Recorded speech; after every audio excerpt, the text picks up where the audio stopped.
welcome everyone to the second session of sort of vibe coding your GTM workflows with Claude. It's an educational webinar series. If you, Mike, can you just click to the next? Yeah, it's an educational webinar series. Our goal is just really to teach you how to unlock the power of Claude for your go-to-market workflows. I would say the one difference in what we're doing is, you can go on YouTube and find a lot of videos on Claude. What we're trying to do here is actually sort of apply Claude for real world workflows that you care about. I will say we do use Tiga with Claude because, as Mike will explain, you're going to need different technical resources available in different platforms like HubSpot, Tiga. The power of Claude is its ability to glue things together and really allow you to sort of really customize a go-to-market workflow the way you want it. There's a high degree of flexibility and power. So we do use a lot of examples doesn't do involve using Tiga with Claude. And then last thing, we have a Slack channel where we'll post all the recording as well as all information related to these examples that if you miss it, you can go there. And so we encourage you to join the Slack channel. And if you have questions about or even just thoughts and ideas on using Claude for go-to-market, please join the channel and just ask questions, share thoughts and ideas. So with that, I'm going to pass it on to Mike Ball, our CTO, who's going to walk through today's session, which involves processing your inbound using Claude and Tiga and HubSpot. So, Mike, over to you. All right. So, thanks, Andre. Like Andre said, we're gonna be using Claude to set up an automated inbound and qualification flow today. And all of the content that we have in this presentation, as well as this presentation, all the links and everything's going to be in our Slack channel. So hop in that if you want access to those, as well as the links from last time. They're all still available. So everything's there. Hop in there and there's a note at the top that you can just grab access to all the things. So I just kind of want to review, first of all, our formula that we're using here. And I think Andre sort of alluded to this at the top. And we're looking to build out GTM solutions. And we need a couple of pieces to make that happen. We need a tech stack, we need skills, and we need an AI agent. There are lots of combinations of these. But these are the pieces, and this is the same formula that we applied last time. And once again, it's the exact same formula that we're doing this time. Go-to-market solutions, we have skills for Claude, and then we're going to add our agent. In this case, Claude. We could use GPT, we could use Gemini. We could switch it up, and maybe we will next time. I don't know. We'll see. Stay tuned. So specifically, we're going to apply this formula to inbound processing today. So, how do we automate this flow, right? And what do we want to do in this flow? We obviously want to have a form with as few fields on it as possible, so that as many people fill out the form. But usually, what that results in is, marketing is like, here's a bunch of leads, and I'm sorry to all my marketing friends that may be on this call. Here's a bunch of leads, and sales is like, half these people aren't even qualified. Why are you sending me this? What we'd like to do is we'd like to go through those, contacts that we've gotten from this inbound form, enrich them. Then we want to qualify them. Hey, do these fit the kind of profile of account that we're looking for? And then we want to assign them to the right, rep. We maybe in our fictional example today, we're going to have a European sales team and a US sales team. We want to assign it to the different rep correctly. So we're going to do some lead routing as well, and we're going to do all of this and then we're going to pass it along to our automated sort of follow-up sequence. We're going to try to get all of this done today. In the half hour that we have. And we're actually going to try to get Claude to do it for us, which is going to be fun. This is what we're going to use today. We're going to use HubSpot, Tiga, and Claude. And specifically, how this is kind of going to work so you can kind of get a visual of this. We're going to have a page with a sign-up form, and I'll show you that in a second here. It's a HubSpot page. The form submissions are going to go into HubSpot. We're then going to trigger Tiga with a webhook, and then we're going to have it follow up with a sequence. Tiga is going to do the qualification, the enrichment, and the routing piece. Cool. And we're hopefully going to just do all of this from a prompt, which is kind of like the magic of all this.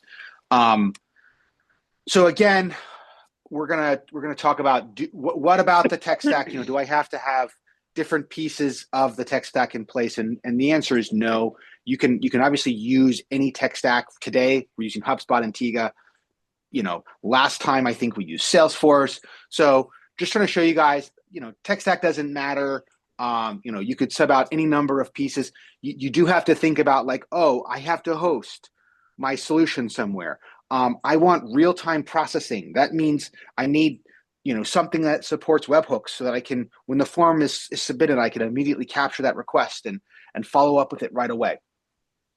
I need, high-level functions like enrichment and routing and all sorts of other things. These things there are lots of places you can get these things, and you can pull them in. We're using these pieces today because this is what we know. This is what we have.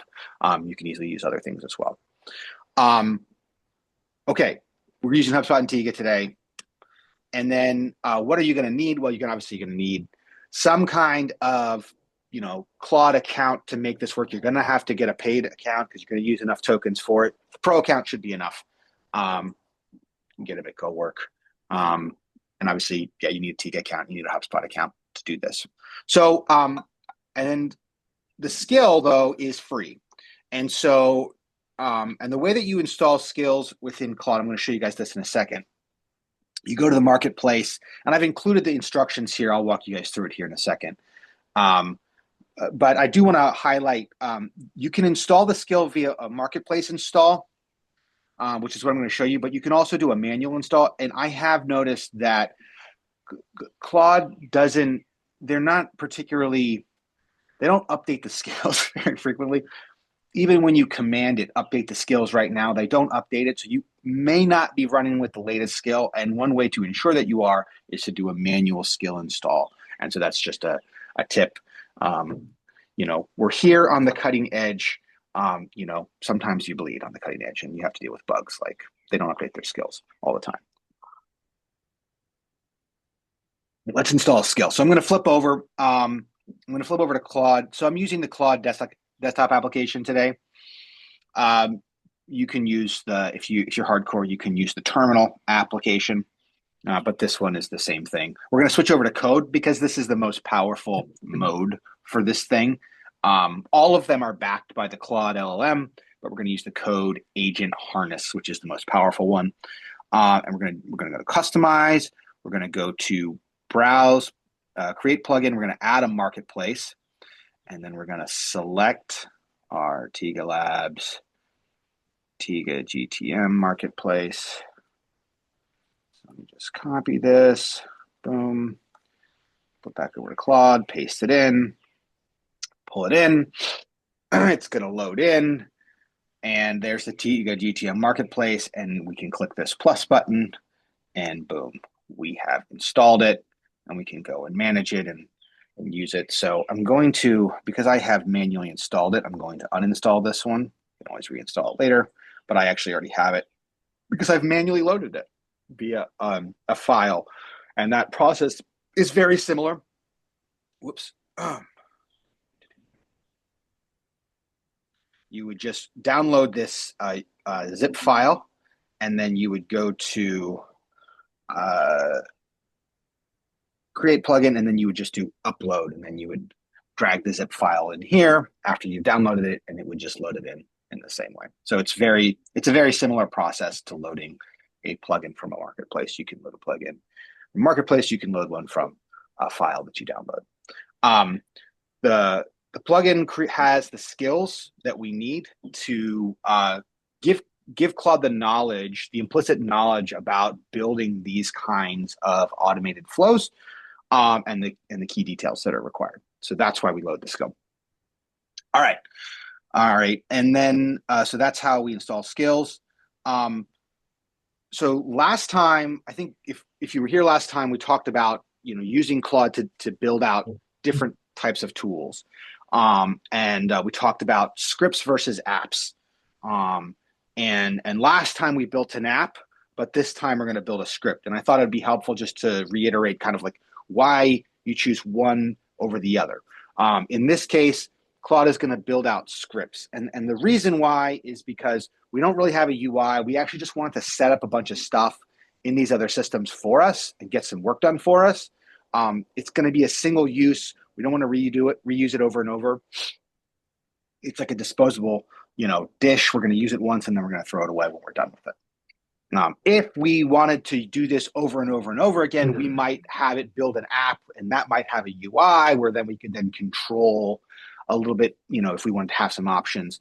You can obviously build scripts and apps with this. Today, we're going to just build a script. It's just going to get some work done for us. So I'm doing a bunch of configuration and setup and some advanced configuration so that we don't have to worry about it. Okay, those are the different types of tools. Now, when you use a script, you have to share your secrets in a safe way with Claude. And the way that you do that is with a .env file. This is a secret file where you put your secrets. Today, because we're using Tiga, that's the only secret that we need to put in. It's going to provide access to all the other systems that Claude's going to need. But we're going to have to set one of these up. And this is not obvious how to set up one of these .env files. So I'm going to show you guys how to do it. Mike, can you explain what a secret is? Like I mean, you're using that phrase, but I'm not sure if it, Yeah, yeah. A secret would be like an API key or a password, something that you don't want everyone to know, but that you need this piece of software to know for the purposes of this work that you're doing. That's a secret. So so we need our Tiga API key. So let's set this up. And so the way that we're going to do this, first of all, just so that you guys know the background here, we have our Claude set up, and we have a folder, a working folder called cowork. And inside that, let me just show you guys. Inside of that folder, it's in my documents, cowork. And if I go in here, I have already created a folder in here because I have a bunch of different projects that I do with this Claude. I have a folder called inbound-2, and it's empty. There's nothing in it right now. But we're going to change that. We're going to put an env file in here. And so let's go ahead and do that.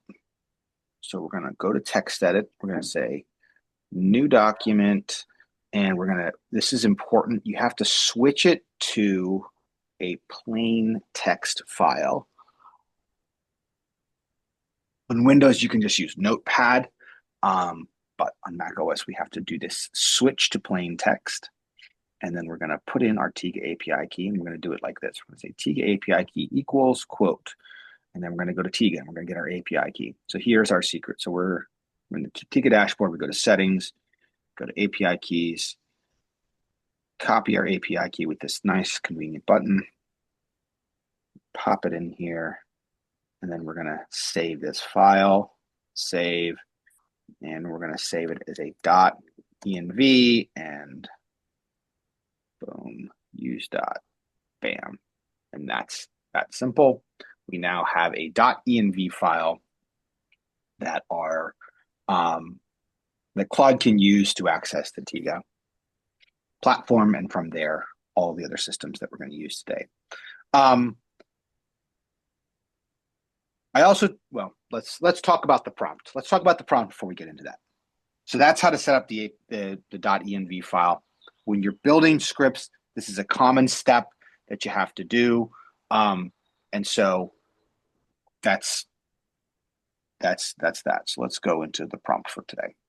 before you get into the prompt, someone had a question of about using HubSpot. Do you need HubSpot Marketing Pro to do this, or can you use a core seat on HubSpot to execute it? Um, No? yeah, you need HubSpot that has an API. Today we're going to do this um, with HubSpot Pro, and I don't think we have a core seat. We just have integrated the HubSpot API into the Tiga platform. That's how we're doing this.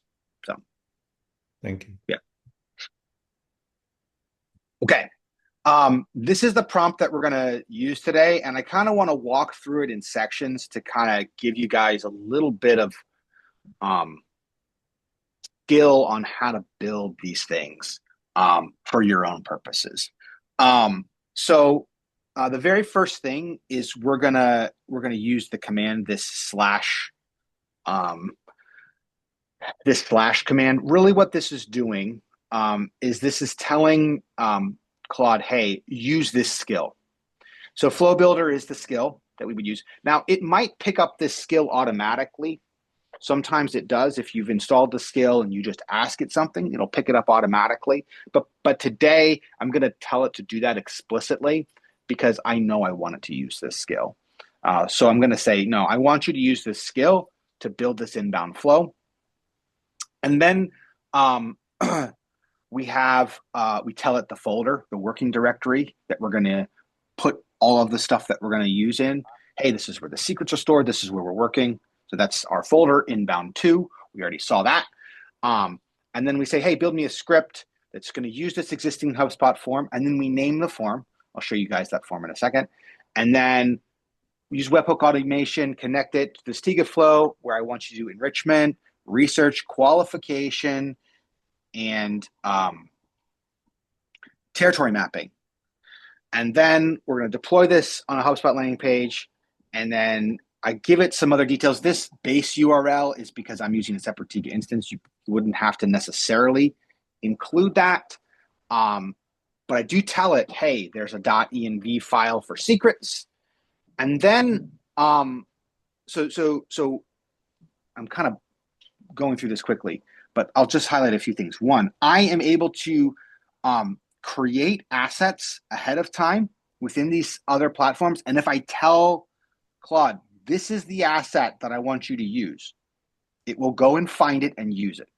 That's all I have to do is tell it explicitly. So that's what this sort of explicit naming of things is all about. And then the flow steps, I'm calling out, these are the steps that I want to accomplish in this flow. And one interesting thing is that one way that this can work is maybe you start with maybe you're like, hey, I just want to do enrichment. But then you realize, actually, I need to also do qualification and I need to do territory mapping. You can always go back and reprompt. And if we have time, maybe we'll try that with today's example. But in this case, I know these are the pieces that I need to have in place to make this work well. And so I'm going to call them out explicitly. And then the last thing, and I think this is really important, is I tell it, question me about decisions and recommend answers. This is a really cool thing that you can do with these LLMs when you're working with them in this kind of interactive way. You tell them, hey, question me, ask me what you want to do. Otherwise, it will just make assumptions about things. Maybe I haven't thought about these things, but it's going through, it's got this skill that's going to say, hey, these are some of the details that you might want to ask about. And it's going to ask me how to do, how it's going to set this up so that I can, I forgot to mention that. Yeah, it's asking me. So then it's going to recommend an answer, or maybe I was unaware that I needed to answer that question. So then it's going to ask me and then I'm going to provide the answer. It may also say to me, hey, now that I've set this up, you need to go into that system and activate it. Okay, great. So it might give me some follow-up homework to do as well. But I think that this leads to sort of an interactive experience where you're really treating this thing like a digital coworker. And it's we call them agents, but a great way to think about it is like a digital coworker. So yeah. Do we have another question or something? No, I had a question, but Sure. my question was last time in the first session, you put it into plan mode. Yes, we're going to I- also do that. and Yes. I noticed you didn't do it here, so I was wondering why. That's Yes, we will be in plan mode. It would essentially, whoops, if I were to make this prompt look like that, it would be like um, slash plan. It would be like two commands like that. okay. Um, but the way that, and we'll see this, the way that the Claude application works is that you plan mode is a separate drop down that you put it into. So, okay, so let's go ahead and try this out and give it a shot, unless there's any other questions about this prompt or any of the ways that I'm prompting this thing. No, no questions so far. All right, there's no other questions. We'll jump right in and we'll start to build. So, I keep promising them I'm going to show you guys the HubSpot stuff. Okay, so I did set up a HubSpot a landing page. And I'm going to be totally honest with you guys. I've never used HubSpot before. I just came in here and I picked a template and I said, hey, here's a web page. And I put a form on it with 3 fields, um, you know, and yeah, I just did this. That's all I did. And then I published it and it's available here. So what I want to do is I want to hook up the submission to my automated inbound flow. So that's the kind of scenario that we're working with here. All right. So let's go to Claude. We're going to go to code because that's the most powerful mode. We're going to flip to plan.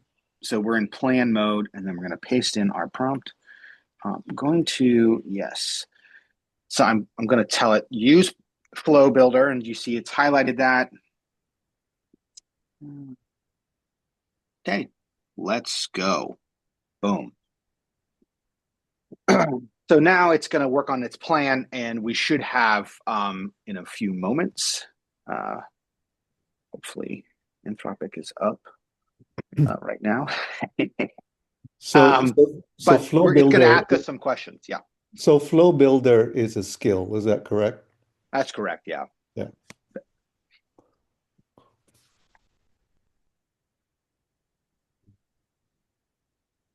Yeah. So you'll see the very first thing is it detected that it should use this skill, even though I explicitly told it to use this skill. So um, even if you didn't have put slash flow builder on here, it would still load that skill in.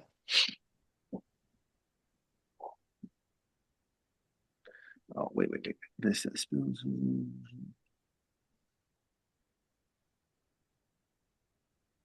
okay.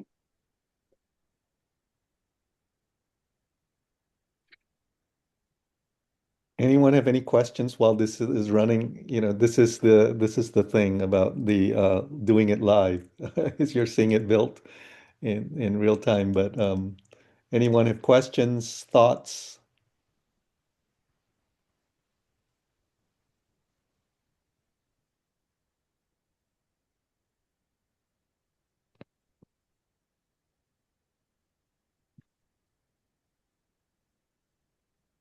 I really like the structure of what you use to put together your prompt, right? Like it's the fact that you built the skill and you know it inside and out is helpful, but the way you lay out that prompt is very intuitive on based on how the skill itself works. So Hmm. bravo there. Very clean Yeah, prompt. I would recommend this line right here, and hopefully we'll see some examples of that in a second here, where it's going I to start use to ask us some thoughts. questions. I'll just put the word thoughts, right? Like only Yep. because I Save you know save save some tokens. Save some yeah tokens. you One know word. better than I do. Yeah. No, I like that. Thoughts is a great one, Paul. And when you yeah, sometimes with these sometimes less words can be more meaningful, sometimes more. Yeah, it's sometimes less tokens are more to the point, and it helps focus it. Okay.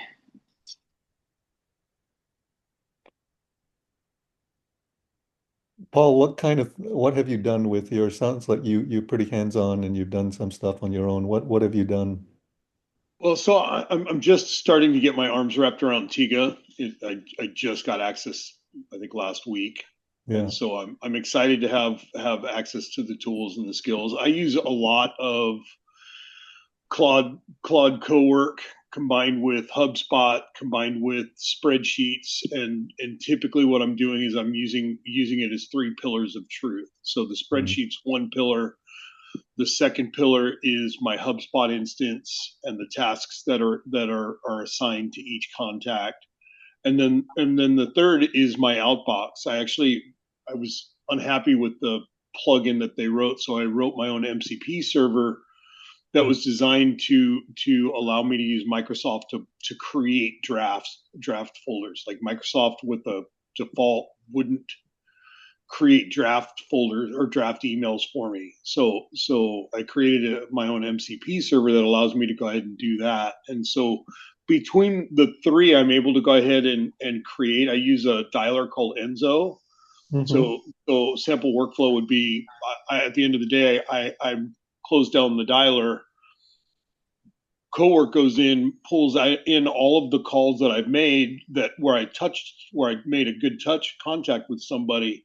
It'll then go in, check their LinkedIn profile, draft an email for me that's tied to their specific role in their persona, and then from there create my contact the company in HubSpot, Wow. put the draft in my folder. This way, all I have to do is go through and attach the one pager, make sure it reads on point, and click send.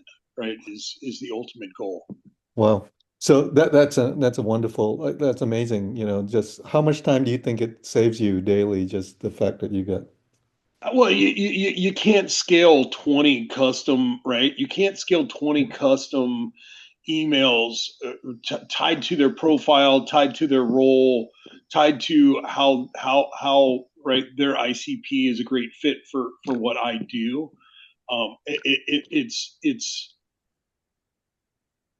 It's probably to the tunes of 5 or 8 times more effective, efficient at doing the job that at scaling what I would want to do. Normally, I would do 4 or 5 of those, right, I and see. really draft them and make them good. But to be able to do 20 of them a day, Yeah, I right, see. and be able to coordinate the LinkedIn, right? And first looking at their profile to draft the email and their persona, but then 3 days later go using Claude Cowork to go launch the LinkedIn connection.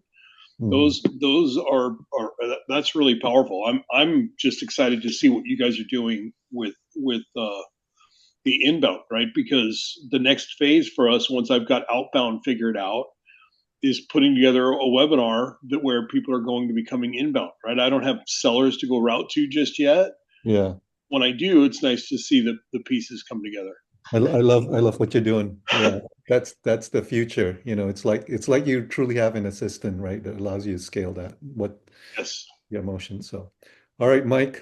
Yeah, we've got our first question here. So Tiga's or the Claude has gone through, and it's like, hey, um, there's no inbound follow up sequence. Okay, I want to go ahead and build it. And then how should territory mapping, region Ace cube? I'm going to actually ask it to do something different. So it actually found, because I forgot to delete all the old assets. We're doing this in real time. So it found an old signal that was made.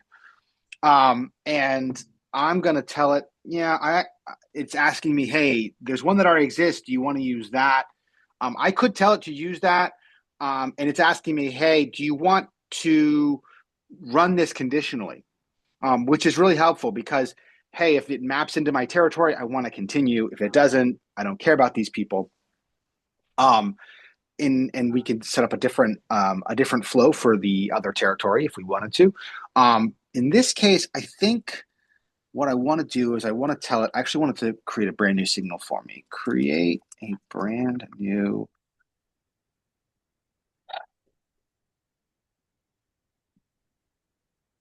signal. Use we have North America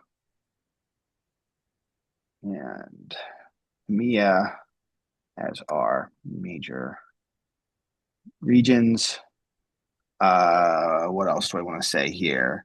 I want to also say continue only if they map to North America. Okay. Add the sequence owner routing look like.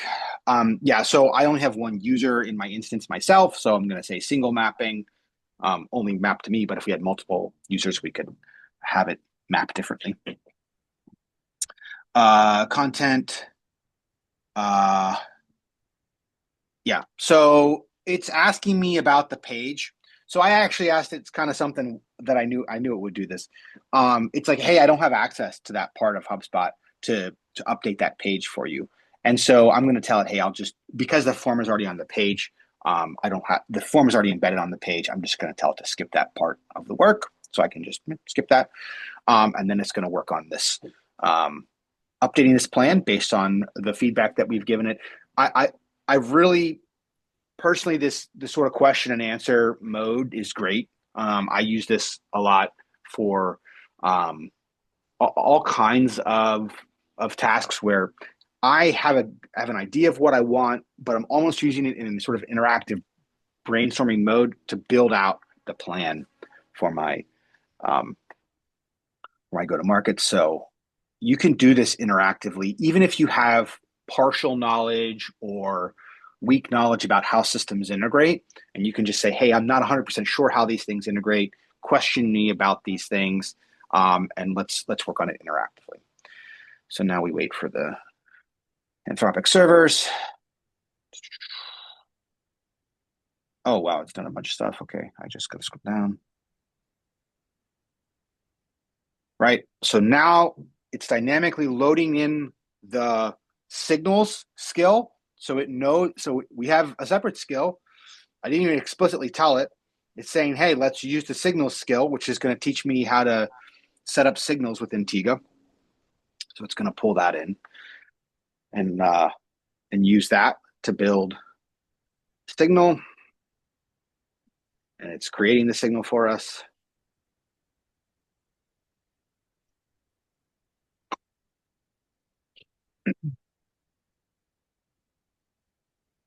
I think I mentioned this last time, but you can also link this Claude desktop app to your phone so that if you're going to walk your dog or go pick up the kids from school while you're doing this kind of stuff, you can. There is a little bit of, like you see, there's some back and forth because of the way that we prompted it. There is a little bit of babysitting the AI when you do this kind of work. But yeah, you can definitely multitask while you're doing this kind of stuff. Like, does dispatch work for code as well as co-work? Because Yep. Oh, very cool. I didn't realize that. Like, I know it worked for co-work. Yeah, they put it in because everyone was using OpenClaw, and it's essentially like kind of like OpenClaw. Got it. Not exactly, but similar. Code is the one place I haven't played. Yeah, code is. I think it's the most. It's really similar to co-work, but it's just more powerful. It's like taking all. It's like, hey, give me all the power. Give me the maximum power. Okay, so it's built a plan. It's got a result, and it's going to have its flow that it's going to build out for us. Yep. Inbound flow, feeder, waterfall enrich, LinkedIn research, ICP filtering.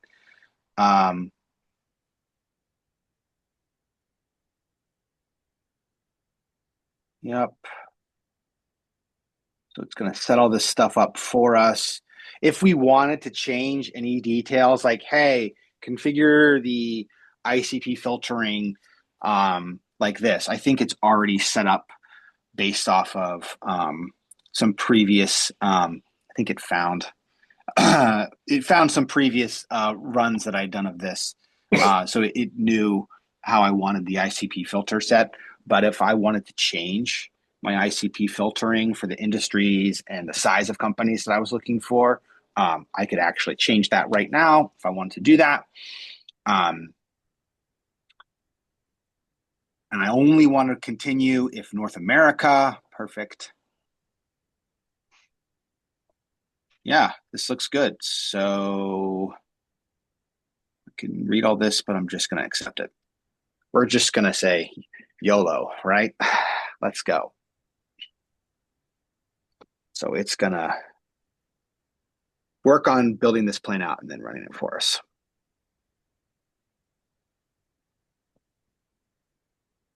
It shouldn't take too long.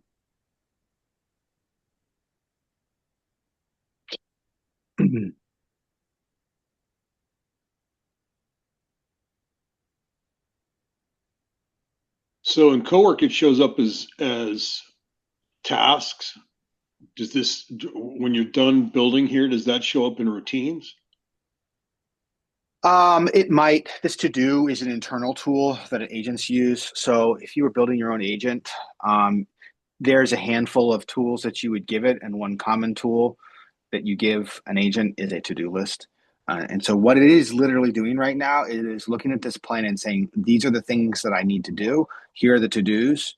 And then it will spin up sub-agents to accomplish each one of those to-dos. So that's one of the ways that they're getting better speed out of this is they parallelize as much as possible whenever possible. If you go and read the actual prompts that are driving the Claude, so a little bit of into the inside baseball of what this thing actually is. So Code and Cowork are what are called sort of agent harnesses for an LLM, right? So it's just a program that's providing a loop, a continuous loop based on a goal. So the goal is defined by the user that we're entering when we talk to it. But yep, we're going to allow it to build this script. But whenever it works in that loop, that agent loop has access to certain internal tools and capabilities, and it's changing it to make it executable. And then we're probably just going to ask it to run it for us.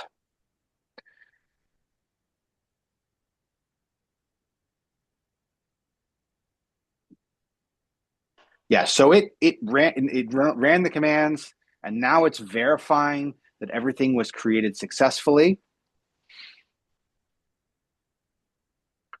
Okay. And now it's telling us, hey, I need to know the webhook URL that's in the Tiga flow so I can configure HubSpot. Okay, we can do that. So let's go here. Let's go to our agent flows. Yes, it has made an agent flow v3. If we go into the webhook feeder, it's looking for this. I'm going to give it this. This is what it's asking for. You can see, copy the URL.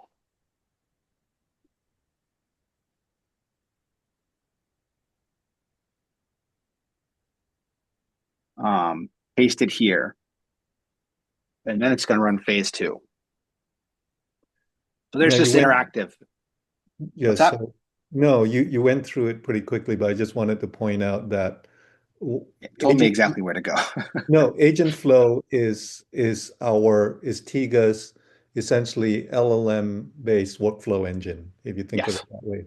And what has happened here is that the agent has built out the flow in Tiga, the agent flow, just from the prompts that and the just from the script rather. That's right. Now it's wiring this up to HubSpot. And let's go check it out to make sure once it says it's done.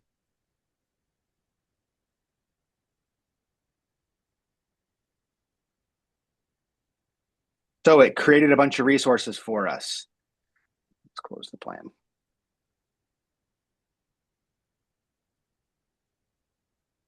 Yep, and it's telling us, hey, you need to do some manual verification and activate these flows. So it says, hey, here's everything I set up for you. It built an agent flow for us in Tiga. It built a follow-up sequence in Tiga for us. We'll go and check all the stuff is there. It built a signal for the North America region only. So we're gonna lead route these only the North American leads for this flow. It's set up so the HubSpot form, and it's set up a HubSpot trigger to trigger when the form submits it to sends it over to Tiga. And yeah, and it's telling us you gotta check them, make sure everything looks right, and smoke test it. Activate these two things and try it out. So we can do that. Let's check it out. Let's see what it built for us. So it did build this agent flow that it was telling us about, and we can go through and look at these steps if we wanted to. It set up this. It set up the waterfall, which is great.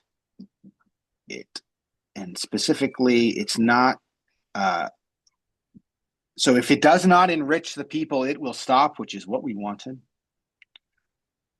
It's going to do some account research. It's going to do account fit. So this is the ICP. It's going to only continue if it matches. And so it's configured all of this for us. Again, if we wanted to have it change that, we could do that. And then we have, hey, only continue if it's the North America region, United States, Canada, or Mexico. Continue if found, stop if not. Perfect. That's what we wanted. And then finally, I can't see because I have this. It's going to route to our sequence, our follow-up sequence, which it has also built. It maps it for me. Oh, there is another user. Oh, it's my doppelganger, Michael. Let's go and look at our sequence, webinar inbound follow-up sequence. Okay, so it's just got one email in this sequence. If we wanted it to build out more, yeah. Thanks for joining our webinar, asking for a follow-up. You know, we can have it expand on this if we wanted to, but let's activate this stuff and try everything out and see if it works. Okay, and then we also have to go look at what it made in HubSpot. Okay, I am not a HubSpot professional. Just want to make that clear. Workflows. There we go. Webinar workflow. Okay, so when webinar form has been filled out, run this custom code, which post to webhook. Yep, that's what we want it to do. So this is going to fire a webhook. Awesome. That looks like it looks good. So we're going to tell it to turn on. No. Next, next, next. Go. Boom. All right. So our webinar form webhook is active. I know from playing with this yesterday, I think you can test the action. We could fire a contact through that we already have if we wanted to just see if this works. But let's just go ahead, just go to our sign up form, which is right here. Let's just make sure. Yeah, webinar form, that's it. Okay, let's go to our page, refresh it, and let's try it out. Mike at +345 at PigaLabs.com. This contact already exists multiple times, and so I'm just making sure that it's going to force it to be a new contact. It's probably not going to be able to enrich this, but we'll see.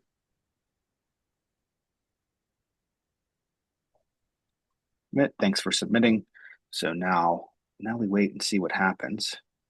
But the first thing that should happen is this webinar flow should flow the contact through. Contacts in action.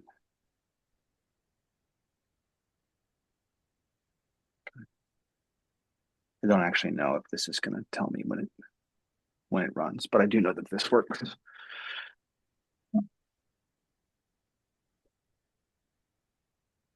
Let's just wait and see if oh, look, it already picked it up in Tiga. You can see this little icon has picked it up and it's running the enrich. Oh, yes. And there he is, Mike Ball +1 2 3 4 5, but his status is ended because we could not find a LinkedIn URL for this. So there you go. It's working successfully. Now, if we wanted to change that so that it would work, we could change that. Let's just say always continue, whether we found the person or not. I think we have to toggle the activation here, and let's submit again. Play around with it. But you guys see, it's all linked up and working, and now it's just a question of like, tweaking the details, making sure everything works correctly. We have an inbound flow here that's got all the steps that we need.